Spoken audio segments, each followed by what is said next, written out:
Hello, good evening everyone. मैं doctor Swati Sharma English सूत्रा में आप सभी का स्वागत करती हूँ। और आज मैं आप लोगों के लिए लिटरेरी टर्म्स, मैंने इससे पहले वाले वीडियो में करवाए थे, आज फिर मैं थोड़े से लिटरेरी टर्म्स आप लोगों के लिए लेकर आई हूँ। और जैसा कि आप जानते ही हैं, एक स्टैंडर्ड मटेरियल आपको मेरे चैनल पे मिलता है। तो ये लिटरेरी टर्म्स जो हैं स्टैंडर्ड बुक के, जो एम.एच. एब्राहम्स की बुक में से हैं क्वेश्चन उनके, और इस वो मैं आप लोगों को आज लिटरेरी टर्म्स पढ़ाऊँगी। ये लिटरेरी टर्म्स हर एग्ज़ाम के लिए बेनिफिशियल है। जो भी एग्ज़ाम आप देते हैं टीचिंग से संबंधित, उनमें सभी में ये लिटरेरी टर्म्स बहुत हेल्पफुल हैं। तो देखिए लिटरेरी टर्म्स। और भाई यूपी टीजीटी पीजीटी का नया बैच जो है वो बैच चल रहा है।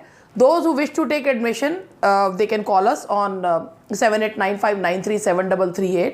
देखिए ऐसा है कि मैं सभी लोगों से एक बात ज़रूर कहना चाहूँगी। हमारे यहाँ पर जो भी एडमिशन लेना चाहता है या डेमो लेना चाहता है, एक बात याद रखिएगा, अगर आप में मेहनत करने की हिम्मत हो और आप बहुत हार्ड वर्क कर सकें और आप जो है आपके अंदर एक कुछ कर दिखाने की हिम्मत हो, तो आप इंग्लिश सूत्रा के पे कॉल कीजिएगा।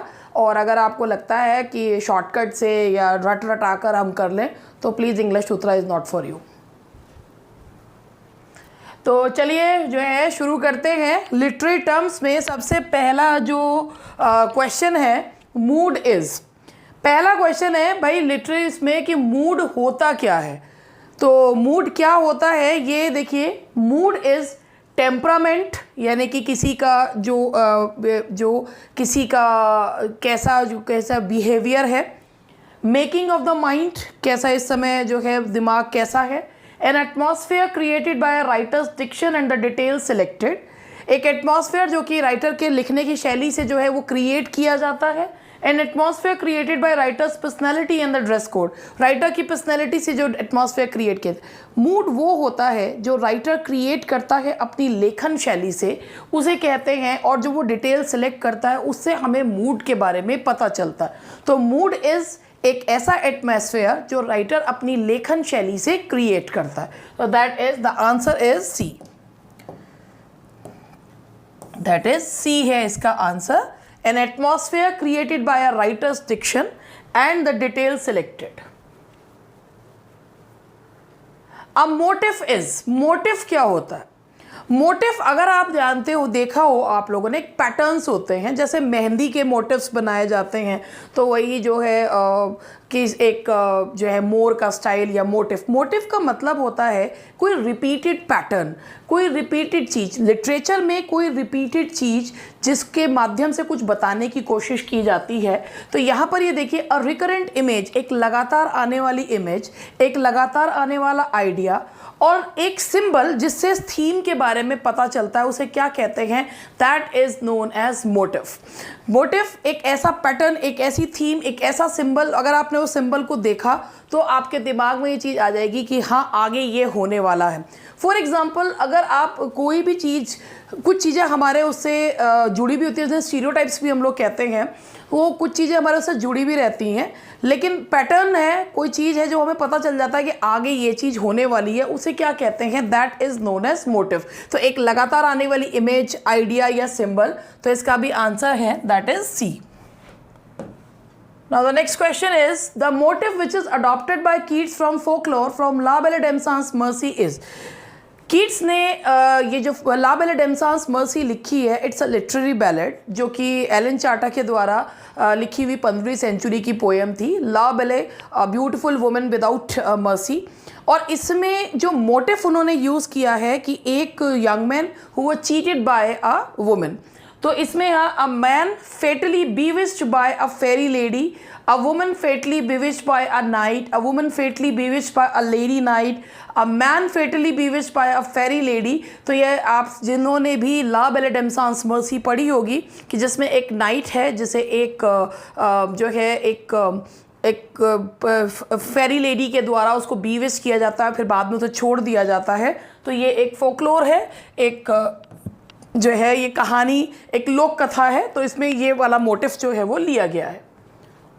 Now the next one is, in his letter of December 21, 1817 to his brothers George and Thomas, Keats has used a term which is named as। अपने एक लेटर 1817 में उन्होंने लिखा था अपने भाइयों को, जिसमें उन्होंने शेक्सपियर के लिए एक टर्म यूज़ करी थी, negative capability.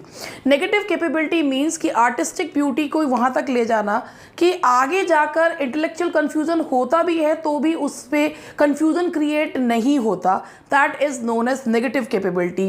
Negative capability means कि एक ऐसा एटमॉस्फेयर लिटरेचर में जिसमें जो राइटर की पर्सनैलिटी है वो कहीं भी रिफ्लेक्ट नहीं होती, जो कुछ भी है you accept it as it is, कोई उसमें लॉजिक नहीं लगाया जाता, तो दैट इज़ नेगेटिव कैपेबिलिटी। ये 1817 के अपने लेटर में कीट्स ने ये टर्म जो है वो यूज़ करी है, पर्टिकुलरली फॉर शेक्सपियर।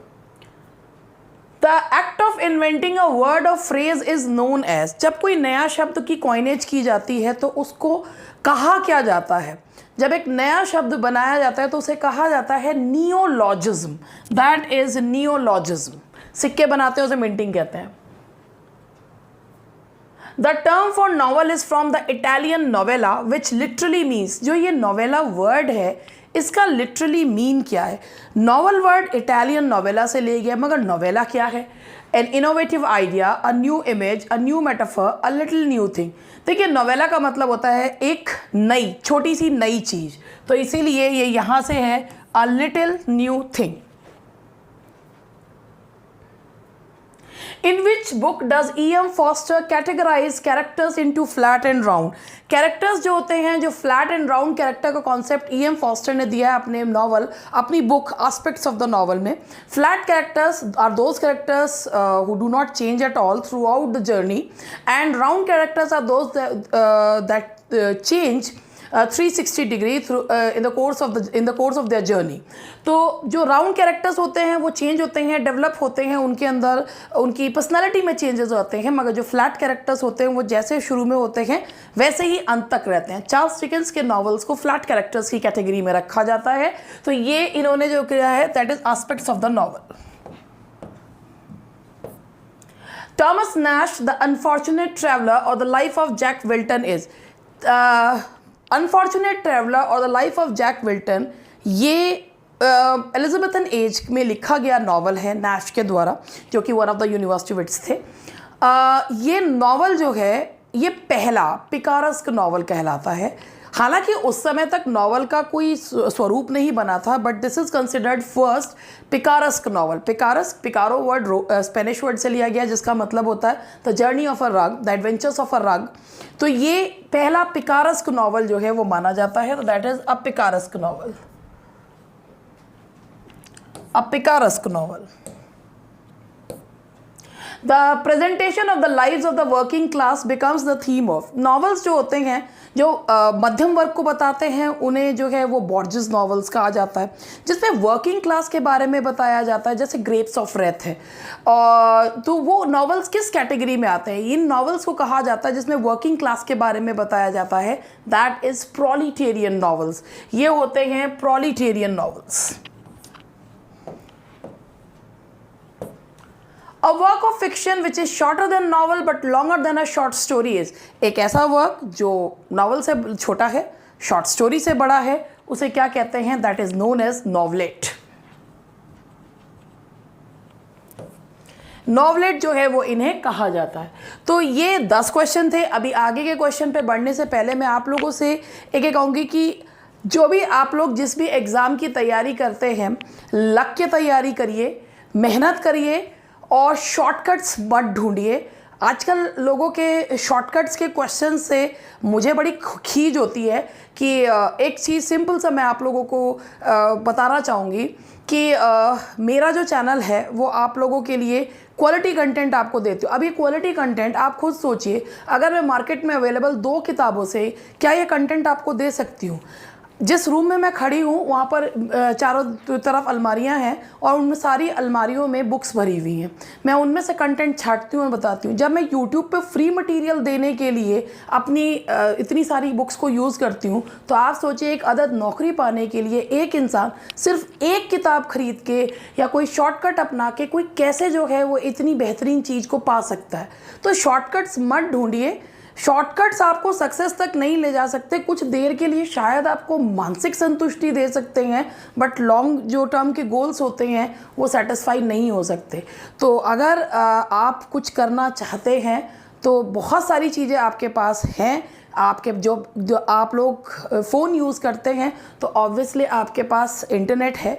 इंटरनेट पे बहुत सारी किताबें फ्री में होती हैं, हाँ, लेकिन उनके प्रिंटआउट्स निकलवाने में बहुत खर्चा करना पड़ता है। तो अगर आप देखते हैं तो आप उनको किताबों को सेव करके वैसे पढ़ सकते हैं, बहुत कुछ कर सकते हैं, लेकिन रास्ता तो आपको ढूंढना पड़ेगा। शॉर्टकट मत ढूंढिए। शॉर्टकट जो है वो जो लोग सक्सेसफुल होते हैं वो कभी शॉर्टकट नहीं ढूंढते। और ये बात मैं भी इससे कह रही हूँ टू सम, भाई इतने सारे लोग जो हैं, इतने सारे स्टूडेंट सिलेक्ट होकर नौकरी कर रहे हैं। खुद मैं एक रैंक होल्डर हूँ, दोनों में टीजीटी पीजीटी में टॉप 10 में उसमें मेरी रैंक है। तो मुझे पता है कि शॉर्टकट से ये चीज़ें नहीं लाई जा सकती। तो बस इतना सा आप लोगों से कहना था और बस यही बात मुझे आपसे करनी थी। अब 10 के बाद क्वेश्चन कंटिन्यू करती हूँ, आगे बढ़ते हैं। Oxford movement is also known as, Oxford movement को क्या कहा जाता है? ट्रैक्टेरियन मूवमेंट कहा जाता है। ऑक्सफोर्ड मूवमेंट जॉन कीबल और उनके द्वारा जो स्टार्ट किया गया था, ऑक्सफोर्ड यूनिवर्सिटी से स्टार्ट हुआ था। ऑक्सफोर्ड मूवमेंट के शुरुआत में नाम था ट्रैक्टेरियन मूवमेंट, क्योंकि जो है ट्रैक्ट से शुरू हुआ था, इसीलिए इसका नाम था ट्रैक्टेरियन मूवमेंट। ऑक्सफोर्ड मूवमेंट की शुरुआत में इसका नाम था ट्रैक्टेरियन मूवमेंट। पैराबल क्या होती है? पैराबल का मतलब होता है एक ऐसी कहानी जिसमें बाद में एक कोई नैतिक शिक्षा देती हुई कहानी होती है, उसे क्या कहा जाता है? That is known as parable. A brief tale with some moral is known as parable. A composition that imitates somebody's style in a humorous way is known as. जब आप किसी की स्टाइल को कॉपी करते हैं बेसिकली ह्यूमरस वे में, मजाक उड़ाने के लिए, भाई देखिए भयंकर मजाक उड़ाने वाला होता है तो बर्लेस्क होता है, लेकिन वैसे जो है अगर आप किसी के स्टाइल को कॉपी करते हैं, ह्यूमरस वे में करते हैं, तो उसे क्या कहा जाता है? That's parody. आप लोगों ने देखा होगा कई बार फिल्मी गानों को भजन के तौर पर जो है वो गाया जाता है, वो दूर से ऐसे ही सुनने में लगते हैं जैसे कि कोई फिल्मी गाना सुन रहे हो, दैट इज़ पैरोडी।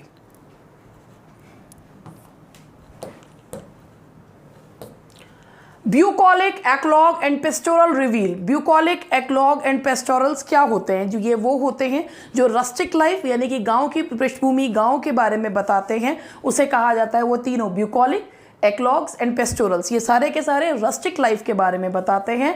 तो idealize country life with description of rural और पेस्टोरल, तो ये किसको बताते हैं? कंट्री लाइफ को, यानी कि गांव की जिंदगी को, जिसमें रूरल और पेस्टोरल लाइफ के बारे में बताया जाता है, यानी कि ग्रामीण परिवेश के बारे में बताया जाता है। Now the next one is who coined the term pathetic fallacy to signify the attribution of nature with human emotions and qualities. देखिए, जब हम नेचर के ऑब्जेक्ट्स को ह्यूमन क्वालिटीज़ देते हैं तो उसे क्या कहा जाता है? Pathetic fallacy. जॉन रस्किन ने यह टर्म दिया था। जैसे डांसिंग रेन, नाचती हुई रेन, स्माइलिंग फ्लावर्स, ये सारी चीज़ें क्या हैं? ये पैथेटिक फैलेसी है। और पैथेटिक फैलेसी का नेचर के ऑब्जेक्ट्स पर ही अप्लाई होती है। ये किसने दिया था टर्म? जॉन रस्किन ने।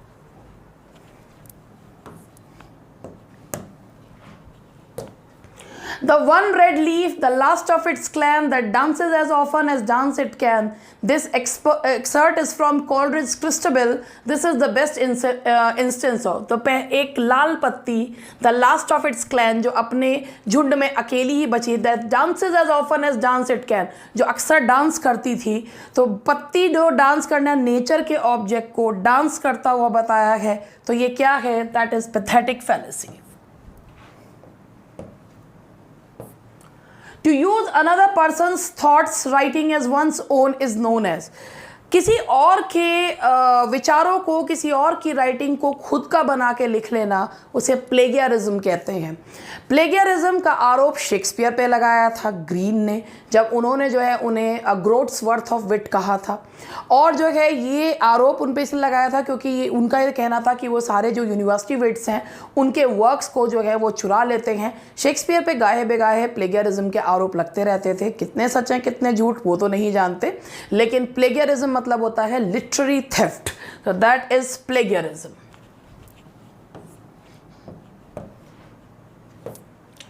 This term is use for using more words than necessary, जब जरूर आवश्यकता से अधिक शब्दों का प्रयोग किया जाता है, जैसे बॉइलिंग हॉट, उबलता हुआ गर्म, dark night, night is always dark, hot is always boiling, या बॉइलिंग इज ऑलवेज हॉट, तो उसको क्या कहा जाता है? दैट इज नोन एज प्लियोनिज्म, उसे कहा जाता है प्लियोनिज्म, जो है उसे कहा जाता है, दैट इज प्लियोनिज्म।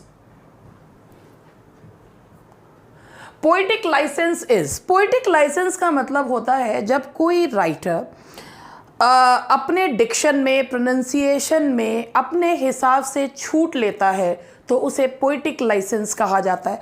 जो कन्वेंशनल यूज़ चला आ रहा है उसे छोड़कर जब वो अपनी वर्क के हिसाब से चीज़ों को बनाता है, उसमें छूट लेता है, तो उसे क्या कहा जाता है? Poetic license. Liberty to play with language and facts.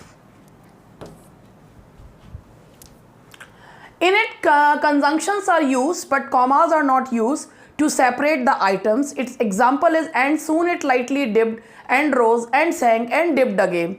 जब ज़रूरत से ज़्यादा conjunctions का प्रयोग किया जाता है तो उसे क्या कहते हैं? जब conjunctions बहुत यूज़ किया जाते हैं, I came and I saw and I conquered and लगाया जा रहा है, तो उसे क्या कहते हैं?